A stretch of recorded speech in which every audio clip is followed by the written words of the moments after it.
Hello बच्चों।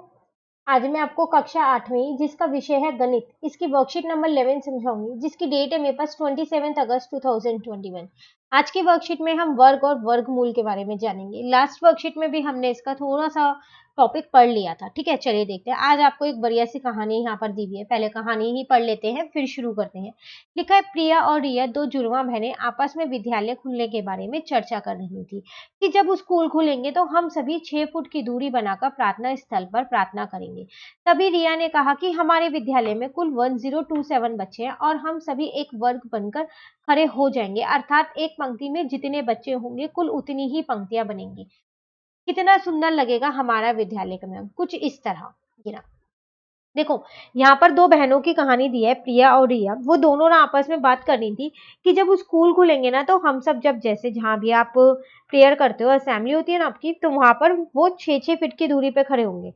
ठीक है, तो इतने में ही रिया ने बोला कि हमारे स्कूल में 1027 स्टूडेंट्स हैं, 1027 बच्चे हैं। तो हम लोग इस तरीके से खड़े होंगे कि एक वर्ग बन जाए। और कैसे बन जाए कि एक पंक्ति में जितने बच्चे होंगे, मान लो अगर एक पंक्ति में 4 बच्चे हैं तो 4 पंक्तियां बनेंगी। ठीक है, तो वो कह रही थी एक पंक्ति में जितने बच्चे होंगे ना उतनी ही पंक्ति बनाएंगे। अगर एक पंक्ति में 10 बच्चे होंगे तो 10 पंक्तियां बनाएंगे। तो कितना सुंदर लगेगा फिर हमारा विद्यालय जब सारे बच्चे एक साथ ऐसे खड़े होंगे। तो प्रिया क्या कहती है, प्रिया ने कहा कि 1027 बच्चों से वर्गाकार आकृति नहीं बन सकती। अब प्रिया ने अपनी बहन को रिया को बोला कि 1027 बच्चों से ये वर्गाकार आकृति नहीं बनेगी जो वो चाह रही है बनाना। रिया को प्रिया पर गुस्सा आया। ठीक है, और उसने पूछा, तुम ये कैसे कह सकती हो? तो रिया ने एकदम गुस्से में बोला कि तुम कैसे कह सकती हो? क्या तुम्हें 1027 का वर्गमूल निकालना आता है? तो वो प्रिया से पूछने लग गई। तो प्रिया ने कहा कि मुझे किसी भी संख्या का वर्ग निकालना तो आता है, परंतु किसी भी संख्या का वर्गमूल निकालना अभी मैडम ने नहीं सिखाया। तो कहती है मुझे वर्ग निकालना तो आता है, जैसे 2 का वर्ग कितना होगा 4। ठीक है, 3 का कितना होगा 9, वो तो प्रिया को आता है, लेकिन अभी तक वर्गमूल उसकी मैम ने उसको सिखाया नहीं था। फिर फिर भी मैं इकाई का अंक देखकर यह बता सकती हूँ कि 1027 बच्चे वर्गाकार आकृति नहीं बना सकते। तो कह रही है लेकिन फिर भी मैं इकाई वाला जो आखिरी वाली संख्या है उसको देख के बता सकती हूँ कि 1027 बच्चे जो है ना वो एक वर्गाकार आकृति नहीं बना सकते। अब प्रिया तो ने बोल दिया, पर रिया बोलती है अब आप तुम इसे सिद्ध करो कैसे नहीं बना सकते। ठीक है, तो वही चीज आपको बता रखा है, देखो यहाँ। तो यहाँ पर वो कह रहा है, प्रिया क्या तुमने ध्यान से देखा? देखो एक ना आकृति है, ये पूरी एक तालिका आपको दे रखी है, आकृति नहीं तालिका दे रखी है। अगर आप इस तालिका में देखो ना तो आपको 1 से 40 तक की संख्याएं लिख के दी हैं और उनके वर्ग लिख के दिए हैं। देखो ये रही। ठीक है, अब मेन चीज क्या है इसमें, क्या चीज आपको ध्यान से देखनी है? तो अगर आप ध्यान से देखो ना तो कुछ ही अंक ऐसे हैं जो बार बार दोहरा रहे हैं इकाई वाली जगह पर, जो ये इकाई होती है इस पर। और कुछ अंक ऐसे हैं जो दोहरा ही नहीं रहे, मतलब वो एक बार भी नहीं आ रहे हैं। ठीक है, जैसे कि देखो यहाँ पर प्रिया भी यही बोली है, क्या तुमने ध्यान से कुछ देखा? रिया कहती है क्या? प्रिया कहती है कुछ संख्याएं ऐसी है जो इकाई के स्थान पर बार बार आ रही हैं और एक पैटर्न बना रही हैं, और कुछ संख्याएं ऐसी भी हैं जो किसी भी संख्या के वर्ग करने पर कभी भी इकाई के स्थान पर नहीं आएंगी। तो वो प्रिया रिया को बोलती है अब तुमने इसमें देखा जो तालिका है इसमें कुछ संख्याएं तो ऐसी हैं जो क्या हो रहा है, बार बार वही संख्या दोहरा रही है, लेकिन कुछ संख्या ऐसी है वो तो आ ही नहीं रही इकाई के स्थान पर। तो 1496569 410 इन्हीं संख्याओं की पुनरावृत्ति होती रहेगी और यह पैटर्न कभी नहीं बदलेगा, और इस पैटर्न में सिर्फ 014569 कुल 6 ही संख्या है और बाकी बची 4 संख्या कभी भी किसी भी पूर्ण संख्या के वर्ग का इकाई का स्थान नहीं हो सकते। तो वो कह रही है कि देखो जो इसमें जो संख्या है ना उसमें सिर्फ कुल कितनी 6 संख्या है, कौन कौन सी? 014569।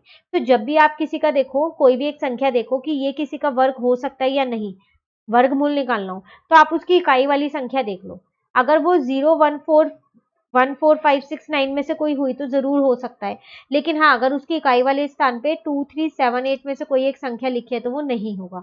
ठीक है, अब बात आती है 1027। यही था रिया का क्वेश्चन।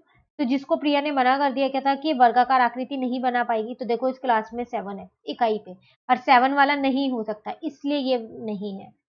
ठीक है, चलिए अब कुछ क्वेश्चंस दे रखे हैं इसी पे बेस्ड हैं। देखिए कह रहा है निम्नलिखित संख्याओं के वर्गों के इकाई का स्थान बताइए। जो इनके वर्ग अगर आप करोगे तो उनके इकाई पे कौन सा स्थान आएगा, वो इकाई की जो संख्या है ना वो बतानी है। तो देखो आप इसके इकाई का गुना वर्ग कर लो, तो 64, तो इसके यहाँ पर क्या आ जाएगा 4 आएगा। ठीक है, तो जब आप इसका क्या करोगे, वर्ग करोगे, तो इसके इकाई के स्थान पर क्या आएगा, 4 आएगा। ऐसे ही 6 का कर दो, तो 6 या 36 होता है, तो इसके लास्ट में 6 आएगा जब आप इस पूरे का वर्ग करोगे। तो 6 का फिर 6 आएगा। 9 का कर दो, तो 9 का कितना आएगा, 81, तो यहाँ पर 1 आएगा। फिर 8 का करोगे तो क्या आ जाएगा, 4 आ जाएगा। पहला क्वेश्चन तो बहुत आसान था, दूसरा भी आसान है। कह रहा है निम्नलिखित में से कौन कौन सी संख्याएं कभी भी पूर्ण वर्ग नहीं हो सकती। तो कौन कौन सी नहीं होती, जिनके लास्ट में 0, जिनके लास्ट में 2 3 7 8 है, वो कभी भी पूर्ण वर्ग नहीं होती। बाकी की तो होती है, अभी हम यही सीख के आए। तो देख लो किन किन के लास्ट में 2 3 7 8 है। तो एक तो ये नहीं होगी, एक ये नहीं होगी, 2 3 7 8, एक ये नहीं होगी, 9 है, 4 है, ये तो होगी।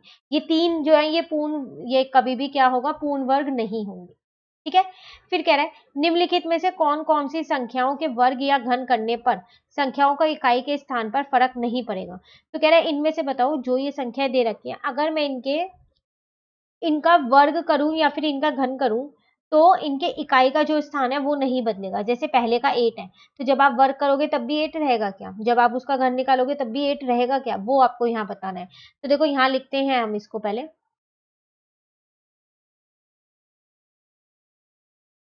क्या दे रखा आपको, 6 8 9 8 8। ठीक है, इकाई बताना था ना, इकाई वाले पे। इसकी इकाई की संख्या क्या है, 8। अगर आप इसका वर्ग करोगे तो 64 आएगा, और अगर आप इसका घन करोगे तो 8 × 8 × 8 3 बार गुना करना। ठीक है ना। तो 64 को 8 से कर देते हैं, तो 4 8 जा 32, 48 51 512 आएगा। तो आप देख लो, इसका इकाई भी चेंज हो गया और इसका भी, तो ये तो नहीं है। ठीक है, बी पार्ट देखते हैं चलो। ऐसा करते हैं, इसको लिख देते हैं कि यहाँ पर फर्क पड़ेगा।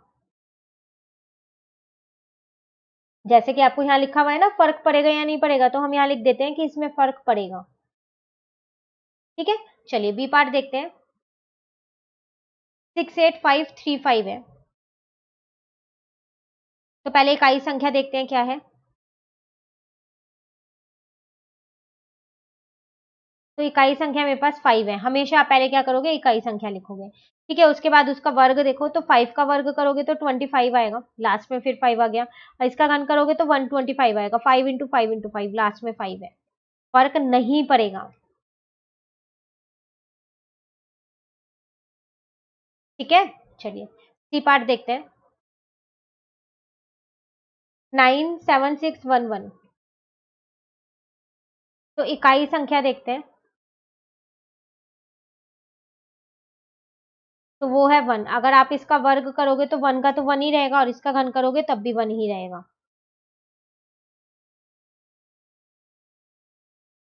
तो फर्क नहीं पड़ेगा। ठीक है, डी पार्ट देखते हैं चलो। 987657, तो पहले इकाई संख्या देखते हैं। वो है 7। इसका जब हम वर्क करेंगे तो 49 आएगा, 7 × 7। जब हम इसका घन करेंगे तो 7 × 7 × 7 343 आएगा। फर्क पड़ेगा क्योंकि इसमें तीनों की इकाई वाली संख्या बदल गई है। ठीक है, चलिए नेक्स्ट देखते हैं, ई पार्ट लास्ट है। 997856, एक बार क्रॉस चेक कर लेते हैं। देखो पहले इकाई संख्या देखते हैं।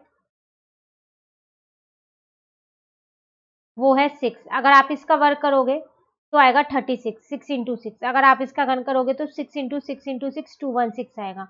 तो फर्क नहीं पड़ा क्योंकि तीनों की ही इकाई संख्या अब 6 है।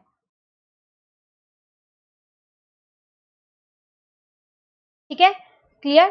तो ये थी आपके पास छोटी सी और आसान सी वर्कशीट, जिसमें आपको सिखाया गया कि आप इकाई संख्या देख के भी बता सकते हो उसका वर्गमूल, वो किसी का वर्गमूल होगा या नहीं होगा। ठीक है ना। वर्कशीट यहाँ पर कंप्लीट होती है, वर्कशीट नंबर 11। वर्कशीट नंबर 12 हम अपनी नेक्स्ट वीडियो में करेंगे। तो अगर आपको ये वीडियो अच्छी लगी तो लाइक जरूर कीजिएगा और मेरे चैनल को सब्सक्राइब कीजिए। Thank you.